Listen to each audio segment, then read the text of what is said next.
Hi friends. आज हम शुरू करते हैं अपना वोकैब का पार्ट 1। इसमें हम वोकेबलरी के कुछ वर्ड्स हम चेक करेंगे, उसका मीनिंग समझेंगे, फिर देखेंगे कि उन वर्ड्स को ऐड करके हमारे न्यू वर्ड्स कैसे फॉर्म होते हैं। और उससे हमें क्या पता चलेगा कि हम 4-5 वर्ड सीखेंगे, बट उसी से हमारे 10-15 वर्ड्स डिराइव हो जाएंगे। आइए दोस्तों, पहले हम चलते हैं अपने वोकैब के पार्ट 1 में। इसमें हम एक ईगो वर्ड पढ़ेंगे, एक मैनियक, एक सेंट्रिक एंड एक होगा हमारा ऑल्टर। ईगो ईगो होता है अहंकार, जिसे हम कहते हैं आई। आई का मतलब मैं। अहंकार होता है, सेल्फ इस्टीम होता है जब हम ज़्यादा ही उसके बारे में सोचते हैं। मैनियक किसे कहते हैं? सनकी जो होता है सनक। जब आप किसी चीज़ के लिए ज़्यादा ही उतावले हो जाएं तो उसे मैनियक कहा जाता है। सेंट्रिक होता है, आप कहीं पे भी जाते हैं और आप चाहते हैं कि वो लाइमलाइट आपके पास हो, वो चीज़ें आपके पास हो, तो आप उसके लिए सेंट्रिक होते हैं, क्योंकि वो आपको उस केंद्र का बिंदु आप सोचते हैं कि सब लोग आपकी तरफ अटेंशन दें। ऑल्टर ऑल्टर का मतलब होता है अदर। इसको अभी हम समझेंगे कि ऑल्टर का मतलब क्या, अदर कैसे है। तो हमारे 4 वर्ड्स हैं: ईगो, मैनियक, सेंट्रिक, ऑल्टर। अब हम इनको धीरे धीरे इनकी डेफिनेशन भी देखते हैं और आगे देखते हैं इसका क्या है। अभी हमने ईगो पढ़ा, a person sense of self esteem और सेल्फ इम्पोर्टेंस, जिसे हमने बोला अहंकार होता है। और जिसे हम दूसरे शब्दों में अगर सिंगल वर्ड में डिफाइन करें तो होता है आई, जिसे कहते हैं मैं, कि अहंकार आ जाना। सेंट्रिक होता है इन और एट द सेंटर।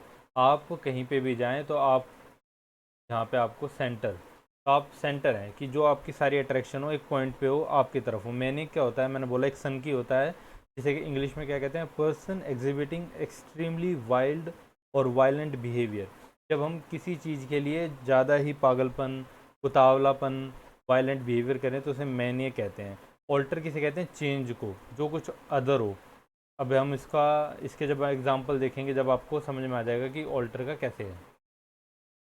इस ऑल्टर का चेंज इन कैरेक्टर और कंपोजिशन, टिपिकली और इन comparatively small but significant way.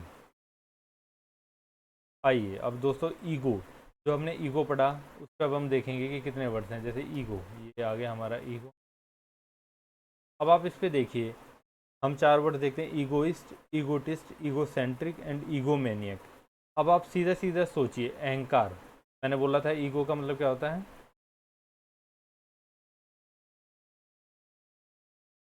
Ego, ये आपका ईगो हो गया, और ये वाला वर्ड क्या है आपका? मैनियक।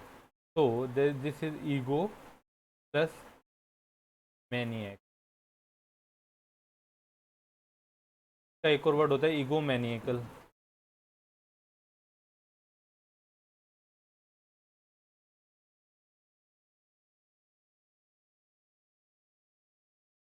तो ईगो मैनियक क्या होता है? A person who is obsessively egotistical और सेल्फ सेंटर्ड।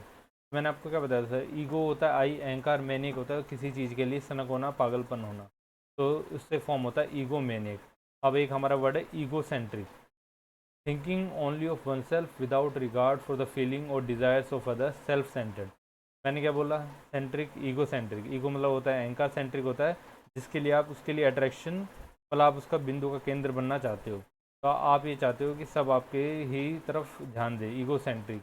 और जो आपका ईगोइस्ट, ईगोटिस्ट, ये आपके लगभग सेम मीनिंग के वर्ड हैं, जिनका मतलब होता है सेल्फ सेंटर्ड और selfish person, an arrogantly conceited person.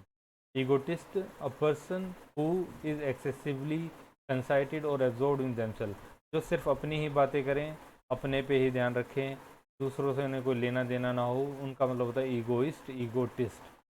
Egocentric होता है सारा ध्यान अपने तरफ खींचना, अहंकार के थ्रू एक किसी के बदले, उसे कहते हैं ईगोसेंट्रिक।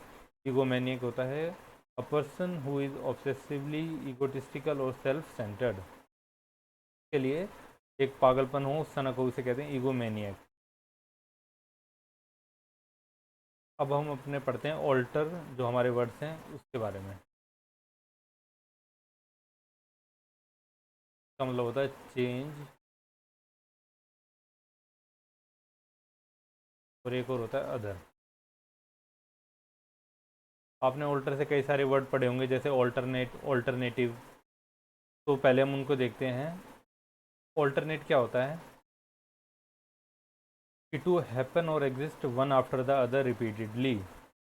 जैसे आप कहते हैं मंडे, फिर आता है Tuesday, Wednesday, Thursday, Friday, Saturday. तो आपने कोई काम मंडे को करा, फिर ट्यूसडे को छोड़ दिया, फिर वेडनेसडे को करा, फिर थर्सडे को उसको आपने नहीं करा, फ्राइडे को करा, सैटरडे को छोड़ के आपने उस काम को संडे को करा। तो आपने वो चीज़ ऑल्टरनेट करी। आपने सुना होगा ओड इवन, तो ओड इवन ये भी एक ऑल्टरनेट होता है कि आज ओड एक कल इवन, ओड इवन, जैसे हमारी डेट्स होती हैं। अब ऑल्टरनेटिव क्या होता है? अवेलेबल एज अनदर पॉसिबिलिटी और चॉइस। जब आप कहते हैं कि मेरे पास मोर देन वन ऑप्शन है, कि ये वाला ऑप्शन ही मुझे अदर ऑप्शन चूज़ करना है, तो उसको हम कहते हैं ऑल्टरनेटिव। तो आप देखेंगे इन सब वर्ड्स के अंदर जो ये रूट वर्ब है ये ऑल्टर है। अब हम ऑल्टरेशन के बारे में पढ़ते हैं। ऑल्टरेशन, क्या आपने वर्ड सुना भी होगा। इसमें क्या होता है, हम किसी चीज़ को ऑल्टर करते हैं, मतलब उसको चेंज कराते हैं। एक्शन और प्रोसेस ऑफ ऑल्टरिंग और बीइंग ऑल्टर्ड। तो आपने कभी सुना होगा कि हम जब टेलर की दुकान पे इन सब पे जाते हैं तो हम कहते हैं इसको ऑल्टर कर दो, तो इसका मतलब होता है उस चीज़ को चेंज कर दो जैसे हम बता रहे हैं उस हिसाब से। द एक्शन और प्रोसेस ऑफ ऑल्टरिंग और बीइंग ऑल्टर्ड। अब ऑल्टरकेशन क्या होता है, ये भी बहुत इंपॉर्टेंट वर्ड है। ऑल्टरकेशन होता है नॉइजी आर्गूमेंट और डिसएग्रीमेंट, स्पेशली इन पब्लिक। जब आप कोई बात किसी को कह रहे हो और वो आपके बात के सिवा और कुछ कह रहा हो, जिसे हम कहते हैं वो हमसे कुछ विपरीत कह रहा हो, तो उसकी वजह से क्या होता है, वाद विवाद हो जाता है। तो हम उसको कहते हैं ऑल्टरकेशन। हमने कुछ कहा, उसने कुछ बात और कही, तो उसको कहते हैं ऑल्टरकेशन। और ये आपके इंपॉर्टेंट दो वर्ड हैं, जिसका है अल्ट्रुइस्टिक एंड अल्ट्रुइज्म। इसमें क्या कहते हैं, अल्ट्रुइस्टिक और अल्ट्रुइज्म होता है, इसका अल्ट्रुइज्म की डेफिनेशन देखते हैं। डिसइंटरेस्टेड और selfless concern for the wellbeing of other, जिसमें इंसान अपने बारे में ना सोच दूसरों के बारे में सोचता है, उसको हम कहते हैं अल्ट्रुइज्म। और जो वो बंदा होता है, जो वो इंसान होता है, बंदा होता है, जो वो कहता है कि अपने बारे में ना सोचे और दूसरे के बारे में जो सोचता है, उसको कहते हैं अल्ट्रुइस्टिक। अल्ट्रुइस्टिक की जो डेफिनेशन है, showing a disinterested or selfless concern for the well-being of others, unselfish। तो अल्ट्रुइज्म एक सिद्धांत हो गया, जैसे दूसरों की भलाई करना बिना अपने बारे में सोचकर। अल्ट्रुइस्टिक वो इंसान हो गया जो इस काम पे, जो इस रूल को फॉलो करता है। तो ऑल्टर का मतलब होता है चेंज और अदर, जो चीज़ अदर हो। अपने अल्ट्रुइज्म देख लिया, अल्ट्रुइस्टिक देख लिया, ऑल्टरनेट देखा, ऑल्टरनेटिव, ऑल्टरेशन देखा, ऑल्टरकेशन देखा। अब हम देखते हैं ऑल्टर ईगो। ऑल्टर मतलब अदर, ऑल्टर का मतलब हमने क्या पढ़ा था अभी, ये था हमारा अदर, और ये था ईगो मतलब आई, अहंकार। तो पर्सन सेकेंडरी और ऑल्टरनेटिव पर्सनैलिटी, एक ऐसी पर्सनैलिटी जो हमें ना पता हो पर वो इस इंसान के अंदर हो, उसे हम ऑल्टर ईगो भी कहते हैं। Your alter ego is the other side of your personality from the one which people normally see. जो लोगों ने देखी ना हो उस चीज़ को हम कहते हैं ऑल्टर ईगो।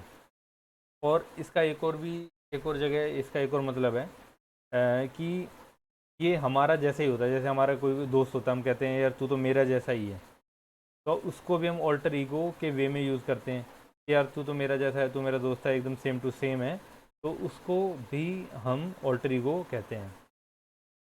तो अब आप देखिए हमने क्या पढ़ा था, ईगो, ये हमारे चार वर्ड थे, ईगो, मैनियक, सेंट्रिक और ऑल्टर।